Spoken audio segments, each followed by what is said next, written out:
right. Little quick reading today from When Things Fall Apart, Hard Advice for Difficult Times by some Pima Chodron or something. I don't know. A good friend of mine gave me this book and I'm just now reading it, so thanks. She says, I once attended a lecture about a man's spiritual experiences in India in the 1960s. He said that he was determined to get rid of his negative emotions. He struggled against anger and lust. He struggled against laziness and pride, but mostly he wanted to get rid of his fear. His meditation teacher kept telling him to stop struggling, but he took that as just another way of explaining how to overcome his obstacles.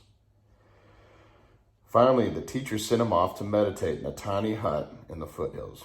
He shut the door, settled down to practice, and when it got dark, he lit 3 small candles around midnight. He heard a noise in the corner of the room. And in the darkness, he saw a very large snake that looked to him like a king cobra. It was right in front of him, swaying. All night, he stayed totally alert, keeping his eyes on the snake. He was so afraid that he couldn't move. There was just the snake and himself and fear. Just before dawn, the last candle went out, and he began to cry. He cried not in despair, but from tenderness. He felt the longing of the animals and people in the world, all the animals and people in the world.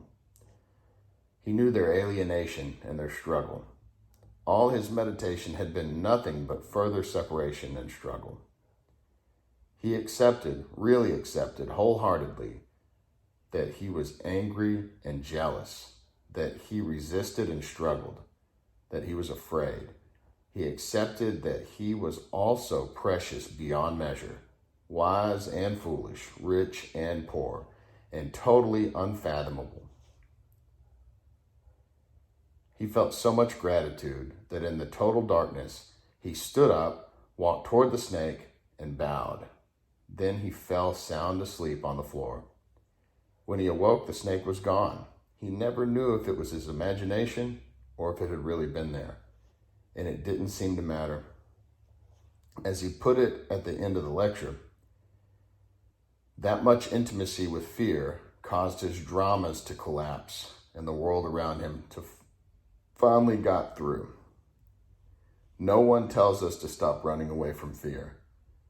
We are very rarely told to move closer, to just be there, to become familiar with fear. I once asked the Zen master, Koban Jino Roshi, how he related with fear, and he said, I agree. I smooth it over, take a pill, or distract ourselves, but by all means, make it go away. We don't need that kind of encouragement because dissociating from fear is what we do naturally. We habitually spin off and freak out when there's even the merest hint of fear. We feel it coming and we check out.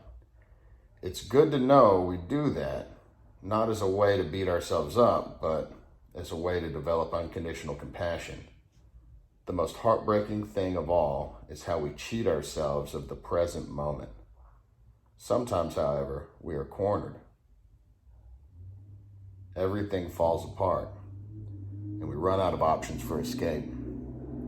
At times like that, the most profound spiritual truths seem pretty straightforward and ordinary. There's nowhere to hide. We see it as well as anyone else, better than anyone else. Sooner or later, we understand that although we can't make fear look pretty, it will nevertheless introduce us to all the teaching we've ever heard or read. So, the next time you encounter fear, consider yourself lucky. This is where the courage comes in. Usually we think that brave people have no fear. The truth is that they are intimate with fear. When I was first married, my husband said I was one of the bravest people he knew. When I asked him why, he said because I was a complete coward. but went ahead and did things anyhow. The trick is to keep exploring and not bail out, even when we find out that something is not what we thought. That's what we're going to discover again and again and again. Nothing is what we thought. I can say that with great confidence. Emptiness is not what we thought. Neither is mindfulness or fear. Compassion, not what we thought. Love, courage. These are code words for things we don't know in our minds, but any of us could experience them. These are words that point to what life really is when we let things fall apart and let ourselves be nailed to the present moment. That chapter is called Intimacy with Fear. So